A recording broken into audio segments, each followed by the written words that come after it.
the hang of it, live webinars can be a piece of cake. But once you start diving into automation, all of the tech involved and numbers to keep track of, it's enough to make your head swirl. Now, I'm a huge tech geek and numbers nerd, so it's easy for me to look at a webinar and know exactly what numbers to track, how to look at them to know what's working and what's not. So in today's episode, I'm going to use my nerd powers for good and show you how to increase sales on your webinars too.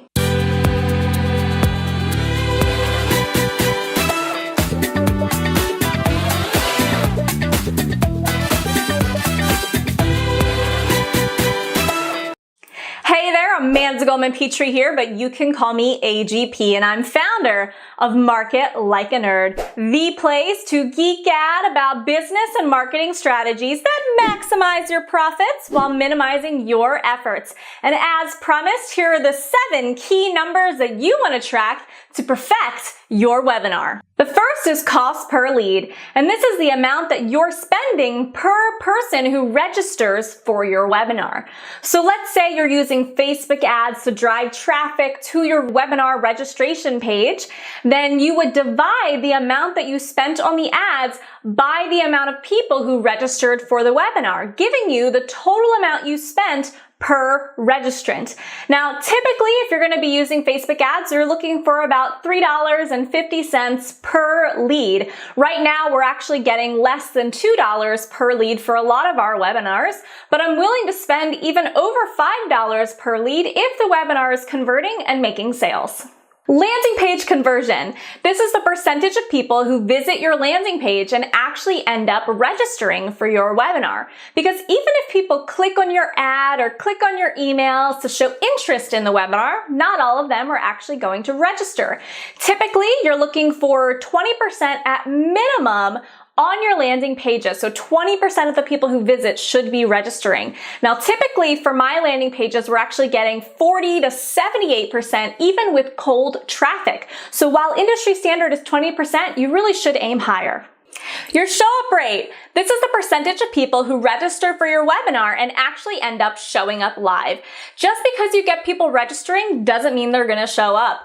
Things happen, time passes, people forget, and they just don't come. So typically you're looking for around 30% of the people who register to actually show up if it's a live webinar, and if it's automated or evergreen, you're looking for more like 70%. Stick rate. This is the percentage of people who show up live to your webinar and then actually stick around until the end. And you want them sticking around because then they'll actually hear your pitch.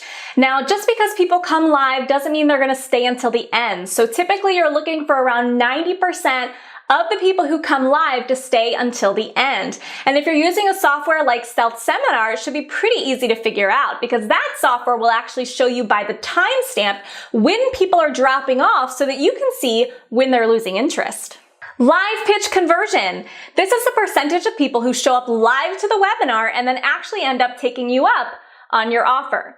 So to get this number, what you can do is you can divide the number of sales that you had by the number of people who showed up live to the webinar, giving you your conversion rate for the webinar. Now, if you're pitching a phone call at the end, which is usually what I recommend that you start with if you're starting working with webinars, the standard rate that you're looking for is 20% of the people who show up to actually sign up for a call with you. Although actually a lot of my clients who have followed my model are getting more like 60%, 67%. I've even had a client get 100% of the people who showed up live on the webinar to actually schedule a call. Sales page conversion. This is the conversion on your actual sales page. So the percentage of people who visit the sales page for the offer and actually end up buying.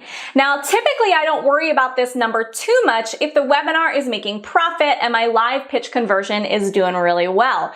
But if I notice that I'm getting a lot of people who are clicking to go to the offer, but they're not actually buying, what that tells me is there's something wrong with the sales page and I've got to fix it.